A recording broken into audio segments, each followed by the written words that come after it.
I can't even describe how it felt. I wouldn't even try.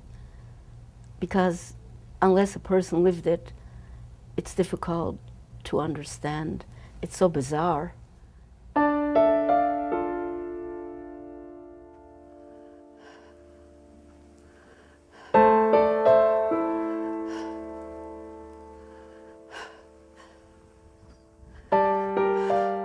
When I first came here, I carried a lot of pain with me. Not a surprise, I'm sure. And in order to separate the pain from the present, I knew I had to leave my whole past behind me. It doesn't mean that you forget. You never forget.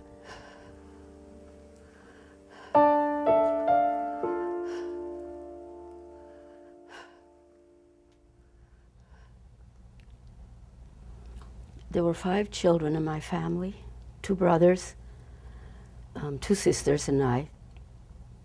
We were close-knit. I was born in Rakov, it was a small town in Poland. We lived in the house that my grandparents owned, and we were rooted there. Everything was normal and okay till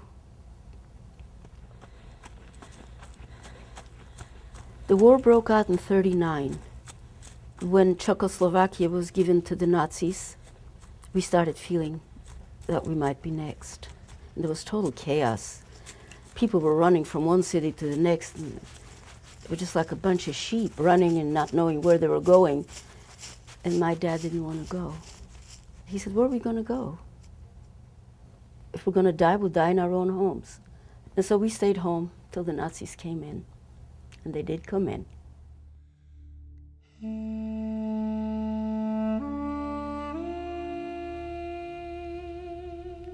But I remember the last time, just as we were going to leave.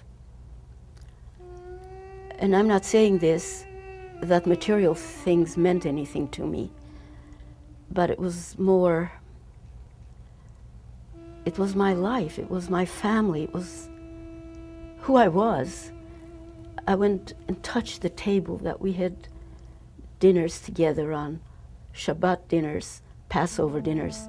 My grandparents would come over and other members of the family. That was so precious to me, it was so important. Then I would touch everything in the room that has significance to me as a young person, where I grew up. But I wanted to remember what the walls would feel like. So I went over to the wall and put my face against it. So I would always remember how cool it felt and how comfortable it was. And that was the last recollection I have of my home.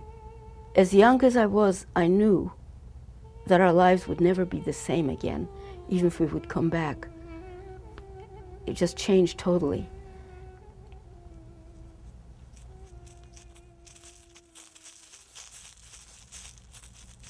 We went into the forest with a group of other people.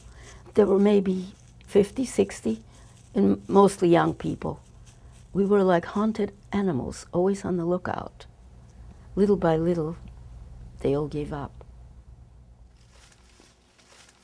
Let's see now. This is a good one. I'm always in awe of nature, always. And you take a little tree that was about this big, and it was ready to die, and you nurture it back to have this tree from it. It's pretty remarkable. But I see in nature what I see in people. They need nurturing. Human beings need nurturing, and plants need nurturing. So I see a similarity there.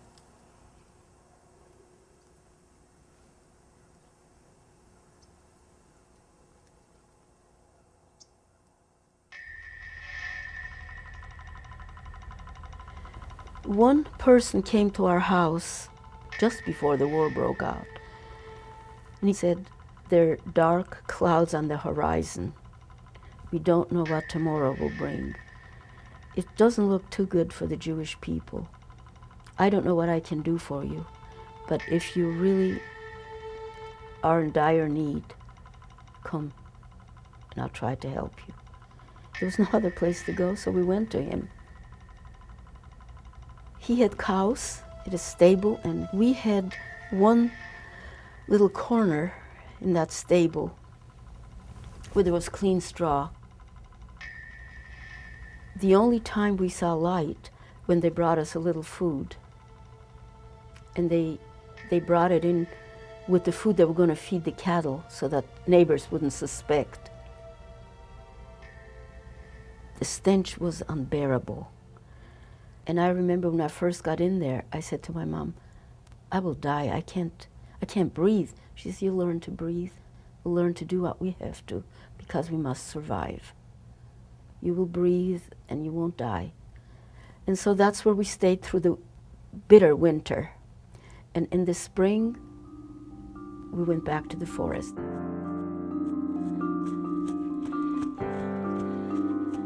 For some reason, I always thought that I was safe. I would make it.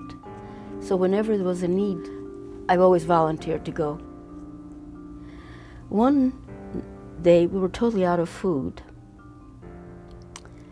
And we knew that it was very dangerous to go into my hometown, even to the friends that we knew, because someone might see us. We didn't want to go in broad daylight. So at twilight, one of my sisters and I left and went to the farmer's house. And when we got there, it was kind of late in the evening. And he said, you know, you've walked such a long way. Why don't you stay the night? And then tomorrow morning you'll take the bread and you'll go. I guess he didn't have to break my arm. I was exhausted. There were 5 children in the farmer's family. They were all pretty decent as far as trying to help us, except for one. He was a killer. And my intuition kicked in. I spotted him a ways away, not too far, that he was coming on a bicycle. And I thought, oh my God, this is dangerous. Gotta hide from him. It was too far to go to the main potato cellar. We didn't have time. He was approaching fast.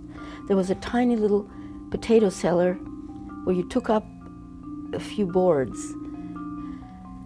And so they said, quick, get down there. There was just enough room, like in a sardine can, to be stretched out on our tummies.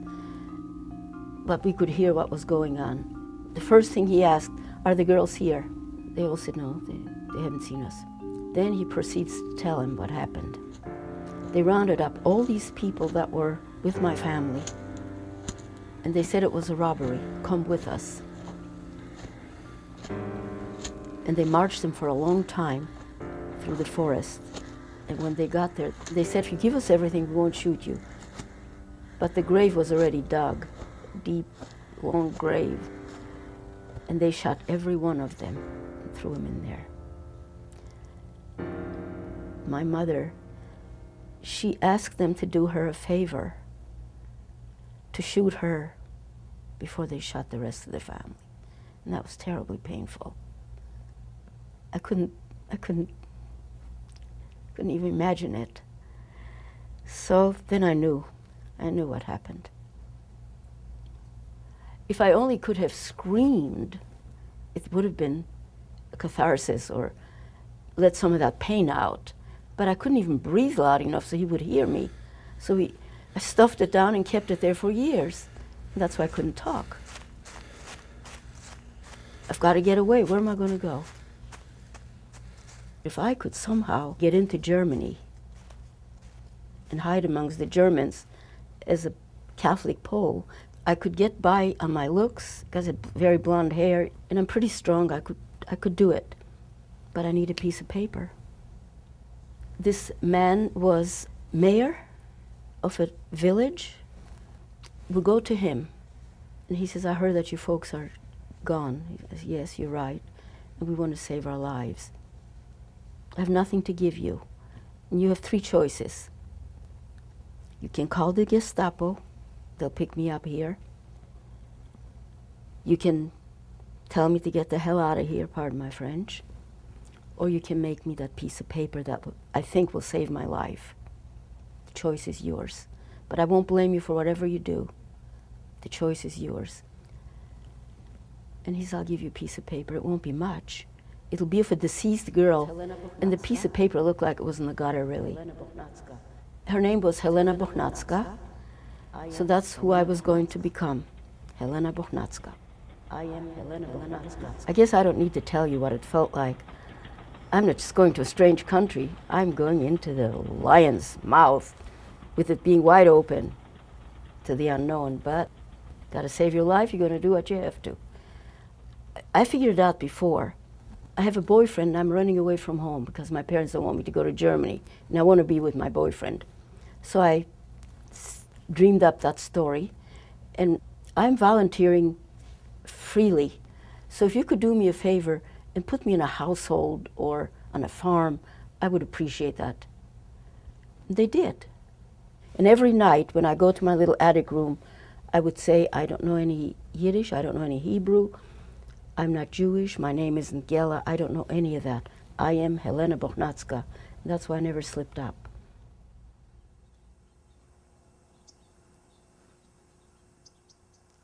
I remember when I was in Germany, I rushed around, worked myself to death to get away to that little garden, to be by myself and be with nature. I used to think, when I come to this garden, everything seems sane and the same. It's nature. It surrounds me. It nourishes me. But when I step out of this garden, the world is a different place. So one of us doesn't fit in.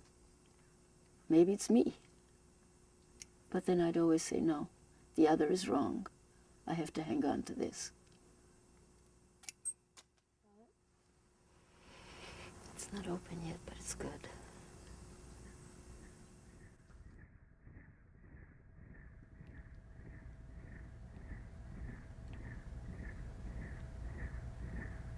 Now the Americans had us all assemble in the square. And then they said, you're free people now, and this is an orange for you. And that orange was probably the sweetest one I'll ever eat in my life, because it represented freedom.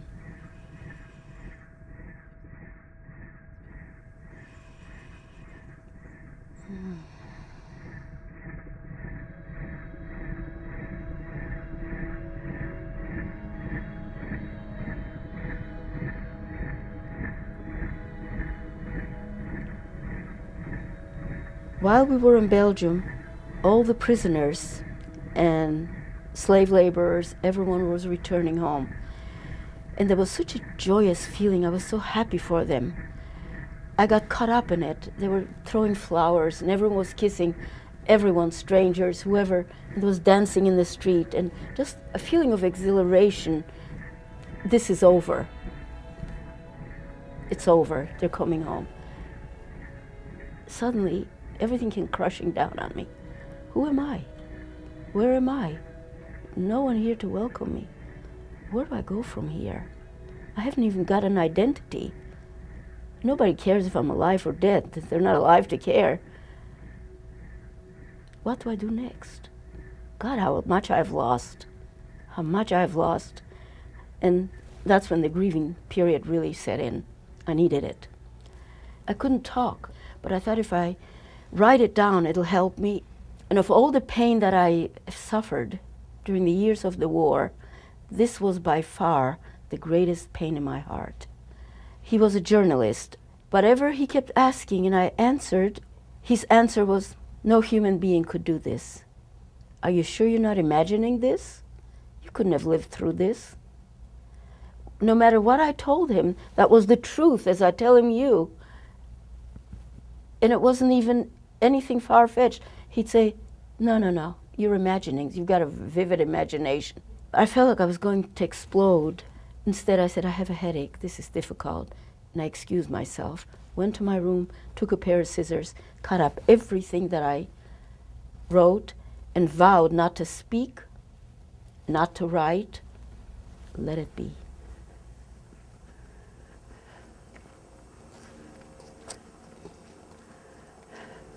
That's what keeps me going. It's the natural beauty around here. It nurtures your soul. It nurtures you as a human being. I'm not one to shop. I find that boring and exhausting. But this is exhilarating.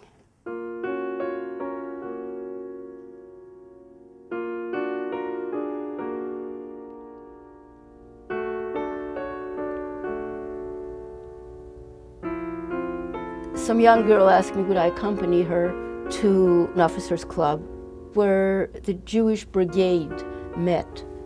I really was not in the mood to dance. I was really in deep mourning. I realized what I'd lost. And that's where I met Fred. Here we are. There's you with the women, and I'm here. I'm the only American in this group. They were all in the British Army. We made a date to meet at the Gare du Midi.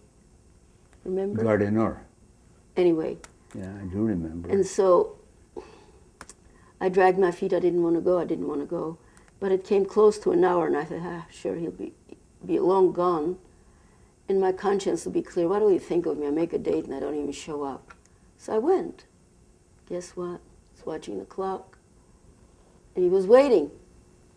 And the last thing I ever wanted was get married right then and there. I lost too much, too soon. I didn't want to even think about it. But he wouldn't give up. Well, the first time I saw her, I knew that she was beautiful. I knew that she was the one for me. But I knew that if I was going to pursue her, it would have to be done fast and quick, and there would be no time. Remember, we were married three and a half months after. I was married in a gown made out of parachute silk. Fred got the parachute silk, got someone to make it for me, and we started our married life together.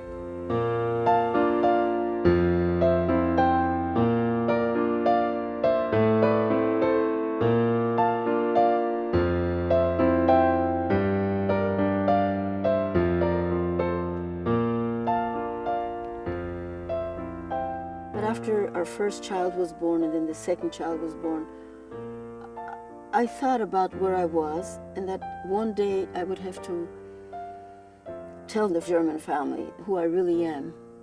But I thought, well, I don't know if they're alive or dead, how they'll receive this. I'll just write them a letter and see if I receive a letter back from them. And then I'll proceed to tell them who I am. A letter came and I thought I was over everything, but I wasn't.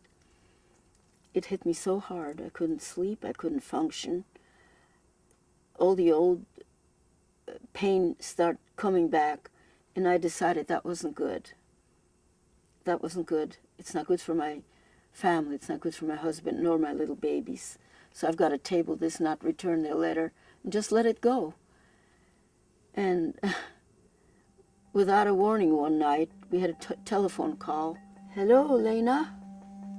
And that felt like a screwdriver came out of the telephone and was boring through one ear and then went out the other. I knew this was from my past. No one knew me by that name here. I said, oh my God, what now? Oh, they're here on vacation. They were staying at the Holiday Inn. Would I come out? I wasn't ready, but I was too embarrassed to say, no, I won't go. I had no excuse any longer. We went out there and we sat down and started reminiscing about the time I was in Germany in the war years. And as the evening wore on, that took quite a while, I knew I had to face the music and tell him who I really was. And that was tough because something happened to me. Up till that point, I could speak German. When that happened, I couldn't make myself understood. Something inside me gave way. And then I said, my name is not Lena or Helena Bochnatska. My name, my real name, was GELA Basser. And they sat there like dumbfounded. I don't know if they didn't want to understand or it was way beyond their capacity to grasp. So I was getting frustrated because they weren't grasping. No matter how my voice got louder and I tried, then I finally said slowly and precisely, Ich bin wie Anna Frank. Anna Frank from the book. And finally, after I said it loud several times, they grasp, and they sat there like in disbelief or shock. I don't know which it was, but it was maybe both.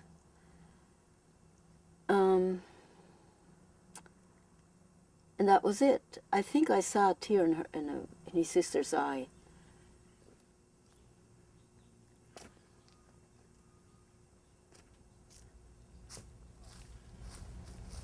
I brought a lot of pain with me, tremendous amount of pain. And when I got here, I left the little GELA in Europe. She remained over there. I am new. I am reborn, and I'm going to start a new life as if I were born here. Little GELA didn't surface till about 25 years ago. Fred wasn't home, and it was on a Sunday morning. I was watching the news, and suddenly I was sobbing. And I never shed a tear since the war. Never shed a tear. I couldn't. And I kept going on and on and on. And I thought, oh my God, I'm losing my grip. What the hell is going wrong with me? Why am I sobbing? And I kept saying, you were so strong, you were so wise. All the answers came to you right away, and you could find your way around without getting lost. I was talking to little GELA as if she was here. And I thought, oh, this is nuts. This is crazy. No, I'm not losing my grip. Something happened. Maybe it's post-traumatic stress syndrome. Okay, I'm over it now. It's finished. Put it in a neat little place, and it's gone. Didn't take but a few days later, in the evening, again, Fred was out, and I was home alone. And I'm sitting at the table having a cup of tea, and this sobbing became even worse. I couldn't stop it. And talking to little GELA again. You poor little thing, you went through so much, you suffered so much, and you were so wise, and you were so brave, and after finally calmed down, this is bad, I've got to find help. So I heard of a psychologist, I went to see him. He says the two GELAs are merging. I said, oh no, she was special. She was over there, and she couldn't do that now. She was in a class by herself. He says, no, you're the same person. But enough time has gone, you've healed enough. It's time to merge.